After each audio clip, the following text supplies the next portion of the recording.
สบายดีสบายดีพี่น้องปองปายสู้ผู้สุคนสบายดีพี่น้องทางฝั่งลาวฝั่งไทยเนาะเอาปอกเอาบาววิทบาวลาวคือเก่าพี่น้องหลังจากเดินทางมาจากประเทศไทยนะพี่น้องตอนนี้ก็เป็นเวลาบ่ได้มาตั้งแต่เดือนต้นเดือนที่10เนาะเดือนตุลาตอนนี้ก็คือเป็นต้นเดือน12นะพี่น้องเนาะก็คือเดือนปลายจะเข้า2 เดือนนะพี่น้องเนาะบริกา หาเงินในโซฟาลาพี่น้องแต่ว่าเงินจำนวนหนึ่งที่ไหลมาจากประเทศไทยบริกาจะสั่งบ้านนะพี่น้องตอนนี้กำลังดำเนินการเฮ็ดเองพี่น้องเป็นพอว่าวิทยาสายตรงเกี่ยวกับก่อสร้างเนาะก็คือมีความรู้เล็กน้อยถึงว่าบ่แม่นเป็นความรู้หลายยังก็เฉพาะเฮ็ดหลายอยู่ประมาณเฮือนดังหนึ่งนะพี่น้องก็อาจจะมีส่วนที่เฮาเฮ็ดเองหลายหรือว่าเฮ็ดเองประมาณ90%หรือว่า80%ก็ว่ากันไปนะพี่น้องก็มีส่วนหนึ่งที่วิทยาบ่เป็นก็มีจะว่าให้พออยู่ทางบ้านขึ้นมาเบิ่งให้แล้วก็มีส่วนที่จะจ้างเขาแน่เนาะอาจจะเป็นการถมดินแน่เนาะแล้วก็จ้างหลายคนที่มาเฮ็ดซอยกันเนาะเดี๋ยวไปเฮ็ดคนเดียวมันก็สิบ่ไหลนะพี่น้องแล้วมีส่วนจ้างแต่ว่าเงินจำนวนที่ไหลมาจากประเทศไทยเนาะที่วิทย์เคยไปเฮ็ดงานอยู่ในประเทศไทย5 ปีเนาะก็มีเงินจำนวนหนึ่งที่จะมาสร้างบ้านก็มีบ่หลายพี่น้อง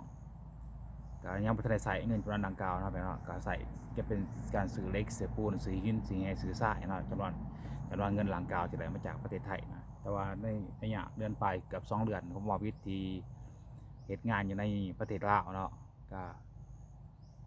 ไหลอยู่ประมาณเกือบจะตกเป็นเกือบ20 ล้านกีบพี่น้องประมาณหลาย18-19 ล้านหรือว่า17 ล้านประมาณนี้ที่วิธีเฮ็ดงานอยู่ในประเทศลาวเนาะ แล้วก็ไหลอยู่พี่น้องแต่ว่ามันก็เป็นส่วงนะที่วิทย์ไปเฮ็ดงานติดตาอย่างนะพี่น้องก็ตาแหลเบิ่นมื้ออะไรพี่น้องเฮ็ดงานติดตาอย่างก็คือเขาเฮ็ดงานอยู่แถวภาคใต้ประเทศไทยนะมันก็ยากคือกันได้พี่น้องมันก็บ่ง่ายที่จะได้เงินเขาอะนะเนาะแต่ว่ามันก็ลำบากหาเงินอยู่ในประเทศลาวก็ลำบากพอสมควรนะพี่น้องมันก็เฮ็ดให้การซื้ออยู่ซื้อกินมันก็หลายแหน่แต่ว่าอีกก็โชคดีอย่างหนึ่งที่ไปเฮ็ดงานติดตาอย่างมันก็บาง โคดเนาะหรือว่าบางเจ้าที่เขาจ้างเฮาอะบางคนก็ให้เขาให้แนวอยู่แนวกินอยู่กับเขานอนกับเขาเนาะมันก็ส่วนหลายจะเป็นแบบนั้นเนาะแต่ว่าก็สิมีบางครอบครัวหรือว่าบางสวนยางเจ้าของเขาน่ะจ้างเฮานี่บางคนก็สิบ่ได้เลี้ยงเขาเลี้ยงน้ำอิหยังอะนะบางคนเขาก็ได้ซื้อกินเองทั้งหมดเนาะมื้อหนึงมันก็ตกอยู่ประมาณหลายร้อยบาทเนาะมื้อหนึงเด้ ได้ว่าคาบหนึ่งมันตกอยู่ประมาณ100 กว่าบาทหรือ200 บาทเนาะประมาณ200 บาทขึ้นไปเนาะต่อคาบหนึ่งเนาะสำหรับคนหนึ่งนะพี่น้องแต่ว่าก็หลายพอสมควรเพราะว่าของอยู่ของกินอยู่ในเขตดังกล่าวมันก็ถือว่าแพงพี่น้องถือว่าแพงเนาะบางอย่างมันก็สิถูกบางอย่างก็สิแพงแหละส่วนหลายเฮาสิกินไปซื้อเป็นของกินสุกเนาะซื้อของกินสุกมันอาจจะแพงแน่พี่น้อง แต่ว่าบางเจ้าที่ไปติดบางที่ก็ซื้อของถามว่ามันไก่ตลาดแน่ยังไงครับก็ซื้อของไปอยู่ให้กินนะถ้าว่ามีเงินกว่าดียังดีครับก็ให้อยู่ให้กินในเพื่อนของเขาเนาะในบ้านของเขาถ้าว่าบอลบอดีแน่ให้กินน้ำบากแน่ไว้ก็จะซื้อเป็นแนวอาหารสุกเป็นกับข้าวสุกกินเนาะแล้วก็โซดีอันหนึ่งมันก็ป้ายใจฮะก็ พอต้องแน่แต่ว่าจริงอยากกับเขานะหาเงินอยู่ในประเทศลาวแต่ไม่ง่ายก็มีหลายงานพี่น้องเทวิก็ยังบ่ทันได้เคยเห็นเนาะเทวไปบ่ได้อยู่บ้านเกิดของตัวเองเนาะแต่มาอยู่แก๊งโซนเขตพี่น้องชีวิตมาอยู่แก๊งโซนเขตเนาะอยู่บ้านเมียแต่ว่างานก็หลายอย่างอยู่เนาะเทวิก็ยังบ่ทันเคยเห็นบ่ทันได้อ่าอีหยังอะนะพี่น้องยังเฮายังบ่ทันได้ประสบการณ์หยังต่างๆนานาเนาะแต่ว่าก็กลุ่มสิเฮ็ดเรือนก่อนเพราะว่าระยะเวลาที่วิเฮ็ด เพื่อนมันก็สิมีบ่ล้นเนาะเพราะว่าช่วงเดือน11 12นี้เนาะงานติดตายามันก็บ่มีแล้วพี่น้องบ่มีเนาะเพราะว่ามันเบิดฤดูกาลมันแล้วเริ่มต้นอีกที่หนึ่งมันก็ตกอยู่ประมาณเดือนถ่ายเดือน2เดือน3พี่น้องก่อนสงกรานต์พี่น้องบ่ฮิก็จะเวลานี้บ่ฮิก็คุมเฮ็ดเพื่อนตัวเองก่อนเนาะตอนนี้ก็ยังบ่ทันได้คุดคุมซะพี่น้องฟังบ่มื้ออื่น ว่าจะเป็นแบบไรอาจจะกดคุมมืออื่นเพอมื้อนี้มันก็เป็นวันศีลเนาะวันศีลถือวันเสาร์เป็นศีล8เนาะมันก็เฮ็ดบ่ได้นะถ้าว่าคนที่เขาบ่ถือว่าเขาก็เฮ็ดไรเนาะคนที่เขาบ่ถือแต่เฮาอยากให้มันเฮ็ดให้มันคักมาแน่นะเนาะก่อนที่เฮาจะลงมือเฮ็ดต่างๆมันก็เฮ็ดให้มันคักมาแน่ครับเพราะว่าเฮาเป็นคนอยู่เองเนาะบางคนเขาบ่ถือบางคนก็เฮ็ดเขาก็เฮ็ดเลยเนาะเพราะว่าอาจจะเป็นคนอื่นเว้ามันก็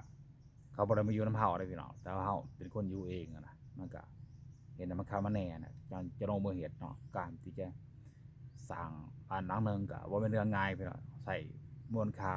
เงินคำกับเกียรมันก็หลายแสนนะพี่น้องที่จะเฮ็ดเนาะเพราะว่าเฮ็ดขนาด7คนเก่าเนาะมีเงินขวมีห้องน้ำติดเลยนะเนาะตอนนี้สมาอัปเดตชีวิตวาวิทก็ประมาณนี้พี่น้องเฮ็ดการค้าขายในประเทศลาวมันก็หลายอย่างเนาะอีกอย่างวาวิทก็บ่มีรถเนาะขับรถบ่เป็นเนาะบ่มีรถเป็นของตัวเองเนาะตอนนั้นมันก็อาจจะไปหับของมาขายมันก็สิลำบากแน่นะแต่ว่างานมันก็หลายอย่างงานมันมีหลายอย่างแต่ว่างานมันบ่ได้เสมอไปนะบ่ได้เฮ็ดตลอดนะมันมีเป็นส่วนเป็นงานบางอย่างบางตัวอย่างว่าตัดไหมขายบ่มันก็มีเป็นส่วนนั่นแหละที่เขารับซื้ออยู่ในห้อง2ห้อง4เนาะแบกเขาแล้วก็งานอีกหลายอย่างนะครับจ้างทั่วไปครับไปแกะของมาขายต่างๆนานาอหย่างมันก็ลำบากเลยพี่น้องบอกง่ายๆว่าลำบากเนาะลำบากหลายการใช้ชีวิตในประเทศลาวลำบากก็สิหาเงินไหลแต่ละบาทแต่ละกีบต้องใส่เงินทุกมื้อพี่น้องอยู่บ้านเฮาอยู่ประเทศลาวใส่เงินทุกมื้อเพราะว่าไว้เกิดมาอยู่น้ำลูกเลยบ่ได้อยู่กันตัวเองเนาะอยู่น้ำลูกแต่ว่าเพื่อนพ่อเพื่อนแม่ของเมียว่าพ่อเฒ่าแม่เฒ่ายังเขาก็เสียไปแล้วเพื่อนอังเก่าก็น้องเขาก็ออกเพื่อนเบิดเนาะมีแต่เพื่อนพ่อเฒ่าแม่เฒ่าอยู่ซื่อนะบางทีไผอยู่มันก็เลยเฮ็ดให้ห่างเฮ็ดให้ปวกให้ยังกัดต่างๆนานามันก็เฮ็ดให้สภาพการที่จะเข้าไปอยู่มันก็ลำบากเพราะว่าในส่วนอังกาวบ่ได้ไปงานอยู่ในประเทศไทยเด้บ่มีไผอยู่เพื่อนอังกาวเนาะบ่มีไผอยู่บ้านมันก็เฮ็ดให้ปวกให้ยังอยู่เต็มไปเบิดก็สิประมาณนี้เนาะพี่น้องเนาะก็เลยตัดสินใจจะเฮ็ดเฮือนนี่เนาะตอนนี้ก็ยังพักอยู่นำลูกเนาะอยู่อาศัยอยู่กินนำลูกแต่ว่าการซื้ออยู่ซื้อกินมันก็ออกกันเนี่ยมีหลายครอบครัวอยู่นำกันมีน้องมีป้ามีลูกหลายคนเนาะประมาณเด็กน้อยเด็กๆเนี่ยก็ประมาณ10กว่าคนพุ่นน่ะพี่น้องประมาณ15 14 15คนเนาะการใช้จ่ายแต่ละวันมันก็หลักแสนพี่น้องแต่ว่ารายรับเฮาก็บ่มีแทบจะบ่มีเลยนะเนาะเพราะตลาดน้อยเขาขี่มอไซค์เขามาขายก็เล็กน้อยเล็กๆหลายคนหลายอย่างหลายคนลูกหลานเขามันก็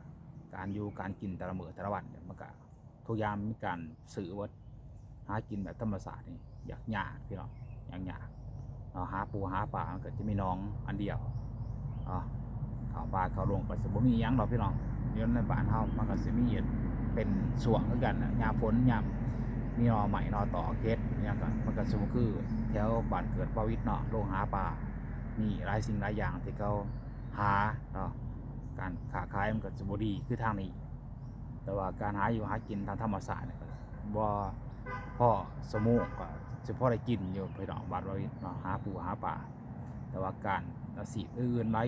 อย่างมันก็หาหนูยิงหนูก็เขาบ่ขายเพราะเขาบ่หาพี่น้องแถวบ้านเฮาอีกแบบนั้นเนาะนี่คือที่เขาไปหาปลาหาหยังไป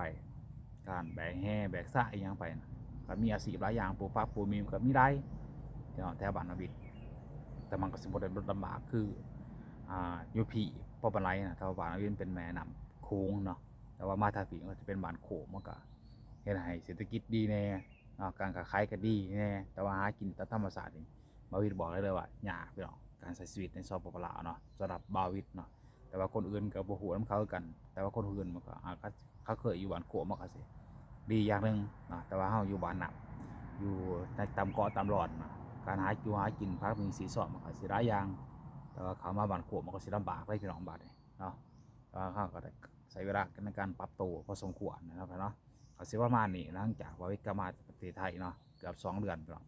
ก็มาอัปเดตประมาณนี้พี่น้องถ้าติดตามต่อไปเด้อพี่น้องเนาะหรือว่าใครอยากสนับสนุนบ่าวิทย์ก็สามารถกดซุปเปอร์แตงกดสมาชิกเพื่อเป็นกำลังใจให้บ่าวิทย์ให้คลิปต่อไปนะพี่น้องสวัสดี